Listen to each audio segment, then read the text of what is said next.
Hello, friends. Recently, I did a fast version short of this fun little flower. You're not going to believe how easy it is, you guys. You can do this.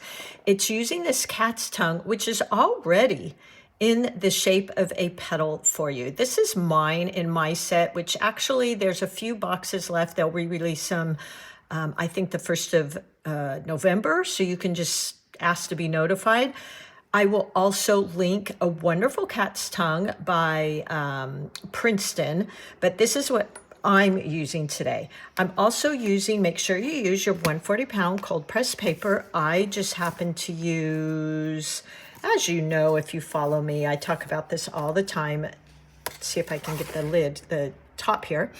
This is summer 2025. These are the Artisto pads. Make sure you're using a watercolor paper for those of you that are new. I just started painting this, but make sure you have, so this water looks dirty, but that's my wash water. Have a wash and a rinse. I use this Meeden because it's nice and heavy and I don't have to worry about spilling it. And I think we're good. I have the My Lane palette. Excellent, you guys, especially for beginners. If you don't want to invest too much, they're made by Paul Rubens. Can't say enough about them. So make sure you just give them a little spritz because these are hard pans and you just activate them with a little bit of water. I'm going to move my flowers out of the way and let's get started. I think you're going to love this.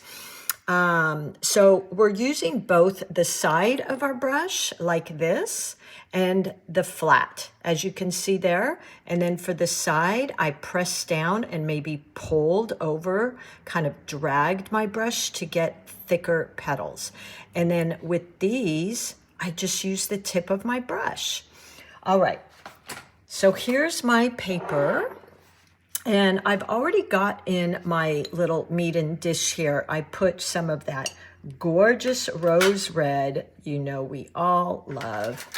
So I've got that in here. And it's pretty movable, as you can see. These are a little bit too much water, but these three I really like. And then I've got my, make sure I wash and rinse my brush. Tap it off to get that extra water off there. And then I've got some of that green in there. Plenty of water.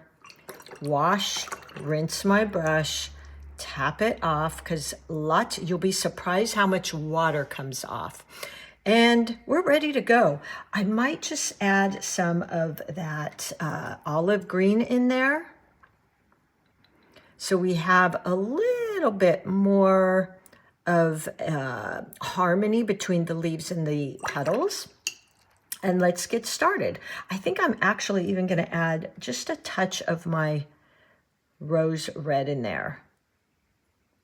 Because the eye will pick up and it just harmonizes all these colors in my palette. We're using, by the way, a very minimalistic palette of just those couple colors. So I've got my brush washed, tap it off. Look how much water came off. You don't want to hold your brush and it's dripping off the end. You just want it to be wet and shiny, but not dripping. And let's get started. So again, I'm going to use this part of my brush and then I'm turning my brush and using it on its side. I'm going into my pink here, tap, tap, tap.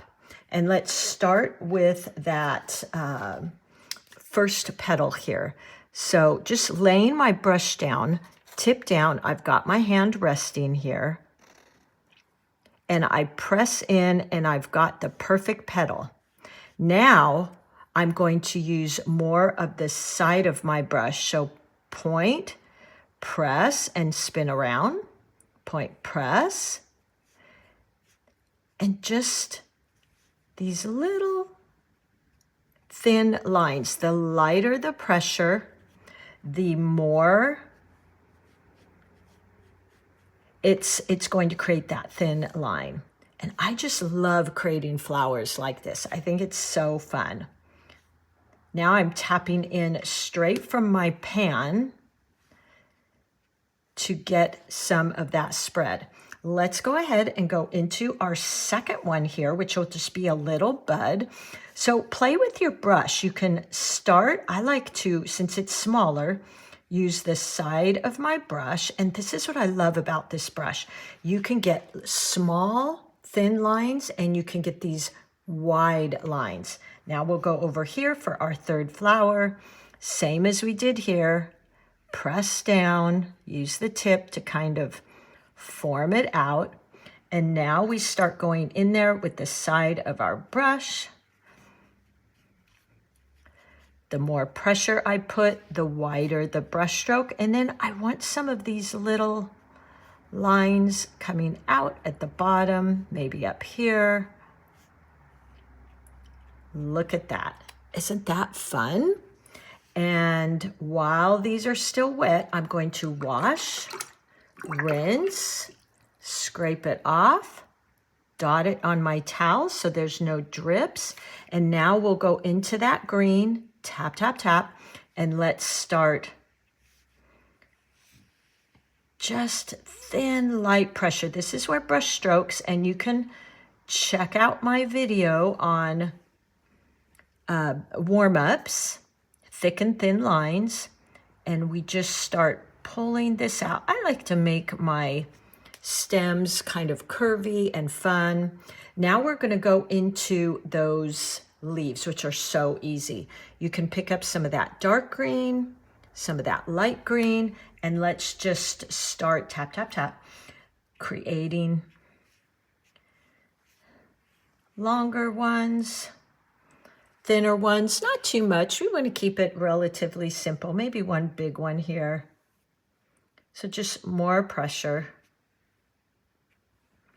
And there we go. The last thing I did in that painting was I went in, washed, rinsed my brush, tap it off, and then let's pick up some of that pink. Load your brush pretty well. Grab another brush or maybe a pencil, whatever, and just splatter away. And look how fun that is. Very simple, fun, bright, and what I like best is this brush. You can get both the wide strokes, the thin strokes.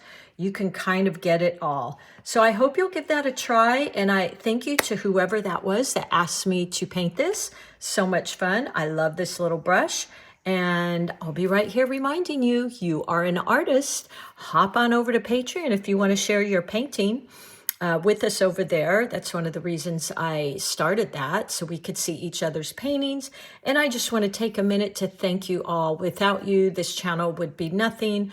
I wake up every morning. I can't wait to see what you guys are doing and hear what you're interested in. So thank you so much for being here with me, and happy painting, everybody. Woo, let's just put that in there. There we go. You are an artist. I'll see you soon.